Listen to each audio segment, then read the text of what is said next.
রাজ্যে প্রায় 26,000 শিক্ষক এবং শিক্ষা কর্মীর চাকরি নিয়োগ বাতিল করেছে সুপ্রিম কোর্ট।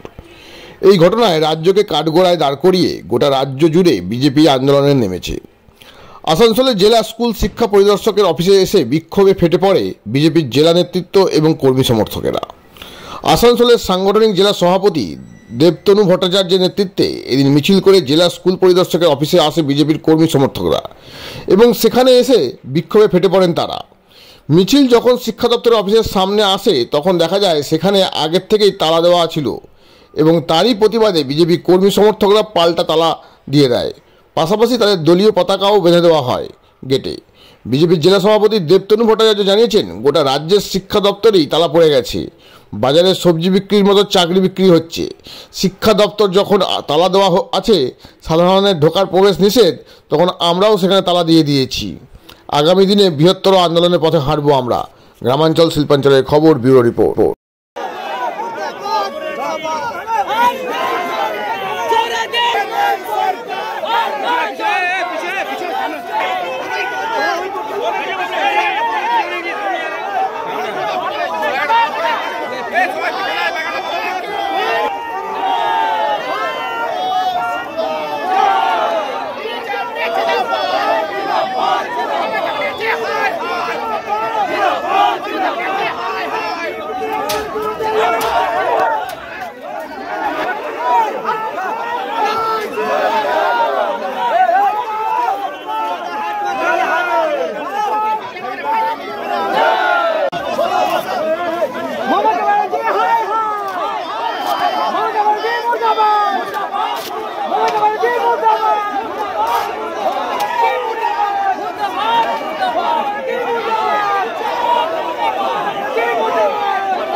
মন্ত্রিসভাকে তৃণমূল সরকারকে বিসর্জন দিন।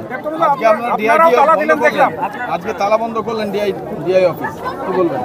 আমরা তালা দিলাম, তালা যেখানে বন্ধই আছে, প্রহসন করে সেই শিক্ষা ব্যবস্থা খুলে রেখে আর শিক্ষার মূল্যায়ন না করে, যারা মেধাবী তাদের মূল্যায়ন না করে টাকার বিনিময়ে যদি হয়, তাহলে রাস্তায় বাজারে কোনো একটা জায়গায় যেখানে ফুলকপি বিক্রি হয়, বাঁধাকপি বিক্রি হয়, সেখানে বসে ওপেনলি চাকরি বিক্রি করুক, রাস্তার জনগণ দেখুক। এই শিক্ষার দপ্তরগুলো খুলে রেখে এই শিক্ষা ব্যবস্থার আড়ালে তারা চাকরি বিক্রি করবে, এটা আমরা মেনে নেব না। সেই জন্য আপাতত শিক্ষা দপ্তর বন্ধ থাকলো। শিক্ষা দপ্তর যখন খুলবে তখন আমরা আবার দেখব কি করা যায়। মানুষকে ভাওতাবাজি করার জন্য, মানুষকে ধোকা দেওয়ার জন্য বিভিন্ন ধরনের অভিযোগের তীর অন্যদিকে ঘুরিয়ে দেন। যখন হাইকোর্ট বলেছিল সেগ্রিগেশন করে আপনারা দিন, মমতা ব্যানার্জি দেয়নি কেন? মমতা ব্যানার্জি যদি সেদিন দিত তাহলে আজকে 26,000 লোকের চাকরি যেত না। 7,500 লোকের নিয়ে আমরা ভাবনা চিন্তা করতে পারতাম, বাকিরা চাকরিটা বহাল থাকতো। আগামী দিনে রাজ্য থেকে ঘোষণা করেছে আমরা বৃহত্তর আন্দোলন করব। রামনবমী পার হলেই আমরা বিভিন্ন লেভেলে এই আন্দোলনকে একটা সর্বাত্মক আন্দোলনের রূপ দেব।